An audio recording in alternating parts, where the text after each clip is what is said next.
छात्र थोड़े ही थे, वो तो पेड पैसा पे वो सारा भीड़ जमा किया गया था। वहां कोई छात्र था? उनके पार्टी का जो नया नया पार्टी का गठन किए उस पार्टी का कार्यकर्ता वर्कर लोग थे। छात्र कहीं 50 लाख की गाड़ी से जाता है? नमस्कार दोस्तों, बीपीएससी री एग्जाम की मांग 100 दिनों से लगातार छात्र कर रहे थे। गर्दनीबाग में छात्रों का सत्याग्रह चला, वाटर कैनन से लेकर के लाठी डंडा सब चला, सब कुछ सहे छात्र, लेकिन आखिरी उम्मीद हाईकोर्ट को मान रहे थे। लेकिन हाईकोर्ट का जो फैसला आया वो छात्र हित में नहीं आया। हाईकोर्ट ने इस पूरे चीज को डिसमिस कर दिया और बीपीएससी की एक तरह से कहें कि बीपीएससी की जीत हो गई है और छात्रों की हार हुई है। अब छात्र कह रहे हैं कि सुप्रीम कोर्ट जाएंगे। सारी चीजों पर बात करेंगे। अभी हमारे साथ जेडीयू के युवा प्रवक्ता मनीष जी हमारे साथ हैं। सबसे पहले स्वागत है मनीष जी। बहुत बहुत धन्यवाद आपको कि आज इस मुद्दे पर, महत्वपूर्ण मुद्दे पर आप बोलने के लिए हमको मौका दिए हैं। इसके लिए आपके चैनल को बहुत बहुत धन्यवाद देते हैं।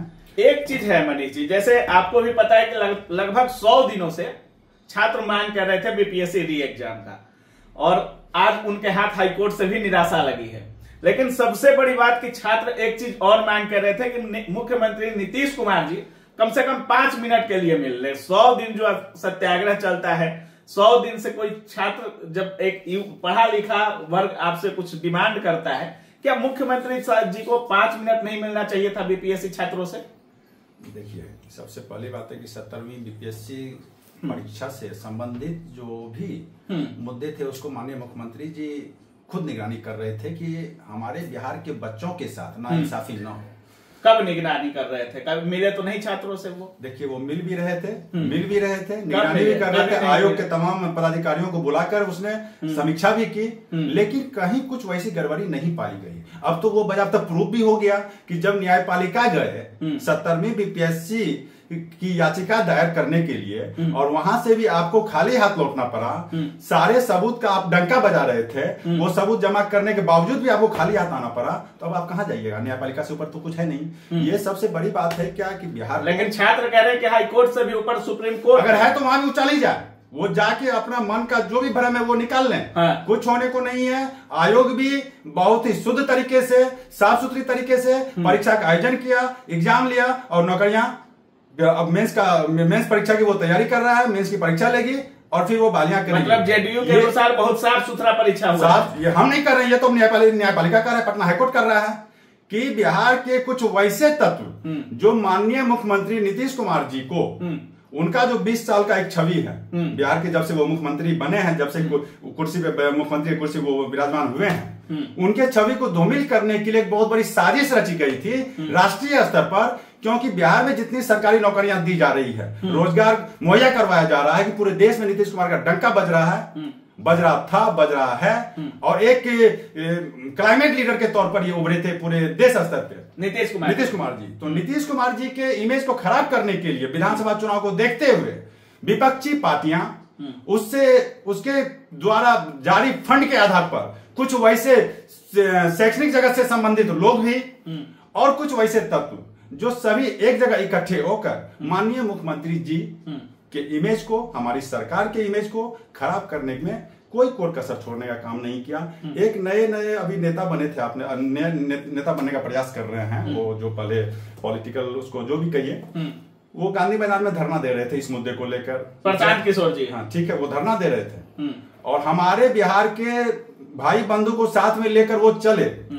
जब वहां वाटर, उसने कहा था कि पहली लाठी मैं खाऊंगा, लेकिन जब पानी की बौछार चलने लगी तो पानी के बौछारे के डर से वो प्लॉट छोड़कर भाग गए और हमारे छोटे भाई बंधु छात्राओं को उसने फिर वहां छोड़कर भाग गया। लेकिन नीतीश कुमार जी भी तो नहीं बैठे छात्रों के साथ, वो तो गांधी मैदान में बैठे थे ना छात्रों के साथ। तो वो छात्र थोड़े ही थे, वो तो पेड पैसा पे वो सारा भीड़ जमा किया गया था। वहां कोई छात्र था? उनके पार्टी का जो नया नया पार्टी का गठन किया उस पार्टी का कार्यकर्ता वर्कर लोग थे। छात्र कहीं 50 लाख की गाड़ी से जाता है? छात्र यहाँ पढ़ने आता है, वो अपना पढ़ाई करता है। वहां गांधी मैदान में बड़ी बड़ी गाड़ियां जो 40 लाख 50 लाख फॉर्च्यूनर इनोवा जो लगी हुई थी, वो छात्र उस पर बैठ के गया था। सब उसके पार्टी के नेता कार्यकर्ता वर्कर थे और कुछ लोगों को वो पैसा पे इकट्ठा किए थे, क्योंकि उनका एक ही मकसद था इस मुद्दे को लेकर नीतीश कुमार जी के इमेज को, जो 20 साल में अपना एक अच्छा इमेज बनाया है छात्रों के बीच में, कि मैं सरकारी नौकरी अपना जो वादा किया था 10 लाख 12 लाख उसको मैं पूरा करने पे हूं।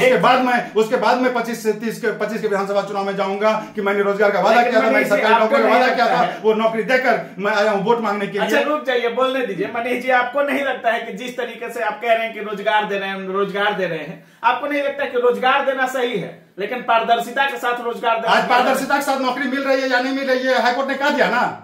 आज इसको बाधित करने के लिए कुछ लोग लगे हुए थे कि हमारे बिहार के बच्चों को जो आज नौकरियां मिल रही है वो किसी तरह बाधित हो। ये एक साजिश थी कि आयोग को बाधित किया जाए। जो भी शिक्षा का जो भी ये कोई भी परीक्षा होती है, परीक्षा संचालित जो भी आयोग करती है, उस आयोग के अगेंस्ट में अगर आप कोर्ट जाते हैं, धरना देते हैं, प्रदर्शन करते हैं, कुछ करते हैं और बिना प्रूफ का, अच्छा आपके पास अगर आपके अंदर कुछ नहीं होगा, आप 100 दिन किसी मांग को लेकर बैठ सकते हैं क्या?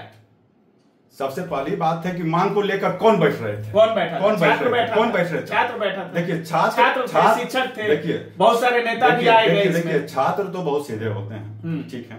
छात्र के कंधे पे बंदूक रखकर अपना राजनीतिक महत्वाकांक्षा को पूरा करने के लिए ये लोग अपना एक मिशन तैयार किए कि 25 सबका मकसद बस एक ही था, 25 विधानसभा। चाहे विपक्ष के जो नेता है बिहार में उनका मकसद हो, नया जो नेता बनने का प्रयास कर रहे हैं उनका मकसद हो, चाहे कुछ गुरुजन जो शैक्षणिक जगत में अपना शिक्षण कार्य कर रहे हैं वो भी इसमें कूद पड़े, तो उनका ही मकसद वही है। सबका मकसद बस 25 विधानसभा टारगेट किए। उनको एक मुद्दा मिला, इस मुद्दे में हमारे छात्र छात्राओं के कंधे पे बंदूक रखकर अपना राजनीतिक महत्वाकांक्षा का पूर्ति करने के लिए मतलब बलि चढ़ा दिया। अनुसार ये पूरी परीक्षा जो है पूरे पारदर्शी तरीके से ये परीक्षा हुई थी। ये आज पटना हाईकोर्ट ने न्यायपालिका ने क्लियर कर दिया। न्यायपालिका से ऊपर कुछ नहीं होता है। अगर किसी को कोई भ्रम है वो सुप्रीम कोर्ट भी जा सकता है कहीं, किंतु परंतु छात्र तो कह रहे हैं कि जाएंगे, वहां भी भ्रम निकाल लें। अगर वहां से छात्र जीतते हैं तो अब क्या होगा नहीं होगा ये अभी हम कैसे कह रहे हैं? अभी जो पटना हाईकोर्ट ने कहा है बिहार की सबसे बड़ी न्याय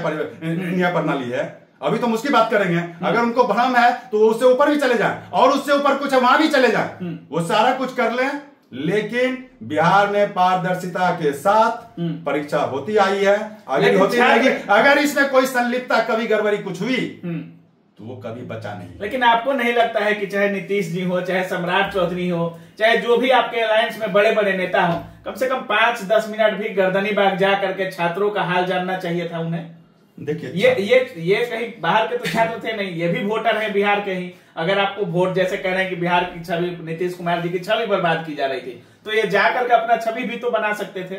देखिए सारे छात्र संगठन के जो भी छात्र अपने आप को कुछ स्वघोषित छात्र नेता थे और जो नेतृत्व करने के लिए अपना आगे कर रहे थे, उनका प्रतिनिधि मंडल, डिप्टी सीएम हो कि सीएम हो कि सीएम के प्रधान सचिव हो कि शिक्षा विभाग के मंत्री हो, आयोग के अध्यक्ष हो, सभी से मुलाकात वो लोग किए हैं, सभी को पता ही। और इसको माननीय मुख्यमंत्री जी भी संज्ञान में लिए थे, इनकी निगरानी वो खुद ही कर रहे थे। और उन्हें इस बात का पता था कि किसी भी सूरत में हमारे बिहार के जो बच्चे हैं उनके साथ नाइंसाफी न हो। उनका साफ साफ संदेश पहले से ही रहा है, आज भी है, आगे भी रहेगा। मतलब आपका सीधे तौर पे कहना है कि नीतीश कुमार जी की छवि को धूमिल किया जा रहा था? बिल्कुल, इसमें कोई शक भी है क्या? इसमें कोई शक वाली 1% भी बात नहीं है। बहुत सारे लोग कहते थे कि हमारे पास बहुत बड़ा पुख्ता सबूत हाथ लगा है, हम आयोग जाएंगे, हम न्यायपालिका जाएंगे और ये परीक्षा रद्द हो जाएगी। कहाँ गया वो सबूत? वो सबूत रास्ते में रह गया कि वहां पहुंचा भी? अगर पहुंचा तो फिर न्यायपालिका रद्द क्यों नहीं, याचिका को फिर वो रद्द क्यों किए? नहीं करना चाहिए। वर्ग लाने का काम न करें बिहार के छात्र नौजवानों को, वैसे लोगों को, वैसे तत्वों को मैं कह देना चाहता हूं कि हमारे बिहार के छात्र छात्राओं को वर्ग लाने का काम न करें। अपने साधारण सी राजनीतिक महत्वाकांक्षा को पूरा करने के लिए अगर छात्र छात्राओं का उपयोग कीजिएगा तो अच्छा नहीं होगा। मतलब राजनीति रोटी सेक रहे हैं। बिल्कुल, इसमें कोई शक वाली बात है क्या? आपके हिसाब से पूरा सही है? पूरा अब हम मतलब बीपीएससी के हक में फैसला चला गया तो बीपीएससी और बीपीएससी आयोग में थी सभी, वो हर पहलू पे न्यायपालिका ने हर पहलू पे एक एक चीज को उसने देखा और देखने के बाद डिसीजन दिया। तो पेपर बाहर कैसे आ गया जब एग्जाम सही? और फिर आप वही बात कर रहे हैं। अब न्यायपालिका से ऊपर ना हम है ना आप हैं, उस कौन चीज क्या हुआ नहीं हुआ, किन्हीं के पास कुछ था तो फिर वहां तो लेके जाना चाहिए और गए भी होंगे, सारी ताकत लगाएंगे। लेकिन तो फिर आज याचिका रद्द कैसे? जैसे ही न्यायपालिका ने अपना फैसला सुनाया, छात्रों के आंखों में आंसू आ गए, ये कैसे? देखिए अब हम तो ये, अब क्या आप लोग बोल रहे हैं, आंख में आंसू आ गए, क्या आ गए, कौन है, कहाँ है, कौन सा। जो रियल में छात्र है वो अपना पढ़ाई मेंस की तैयारी में लगे हुए हैं, वो मेंस का परीक्षा देंगे, उनको अपना डिप्टी कलेक्टर बनना है, उनको अपना जाना है, नौकरी करनी है, ये करनी है। अब हमें तो ये समझ में नहीं आ रहा है। मतलब आपके अनुसार सारी चीजें सही है, बाकी नीतीश कुमार जी की छवि को धूमिल किया जा रहा है। हर दृष्टिकोण से नीतीश कुमार के शासन में न गलत होता है, न गलत होने देते हैं। अगर कोई गलत करता है तो उसको नीतीश कुमार जी छोड़ते भी नहीं है, बख्शने वाले नहीं हैं। ये आज से नहीं, 20 साल का इतिहास आप उनका देख लीजिए। चलिए, बाकी आज हाईकोर्ट का फैसला आया है और जिस तरीके से मनीष जी कह रहे हैं कि कुछ नेता और कुछ लोग मिल करके नीतीश कुमार जी की जो बनी बनाई छवि है, 20 सालों का जो मेहनत है, उसको धूमिल कर रहे थे। लेकिन जैसे ही हाईकोर्ट का फैसला आता है, वैसे ही शिक्षक और छात्र के पूरे बीपीएससी जगत में बोले जितने भी छात्र हैं, थोड़ा मायूसी नजर आई उन छात्रों के बीच में। बहुत सारे छात्र रो रहे हैं। अब बहुत सारे छात्र ये भी कह रहे हैं कि हम लोग रुकने वाले नहीं हैं, सुप्रीम कोर्ट तक जाएंगे। हालांकि उनका यह भी कहना है कि माननीय जो हाई कोर्ट का फैसला है उसका हम सम्मान करते हैं, लेकिन इसके आगे भी अदालत है, हम हो सकता है तो ऊपर की ओर हम अपना प्लान कर रहे हैं। बाकी जो भी होगा देखा जाएगा। बाकी जिस तरीके से मनीष जी कह रहे हैं, इनके बातों से आप कितनी संतुष्ट हैं, अपनी राय कमेंट सेक्शन में जरूर रखिएगा। आप देख रहे थे काबिल न्यूज। जय हिंद।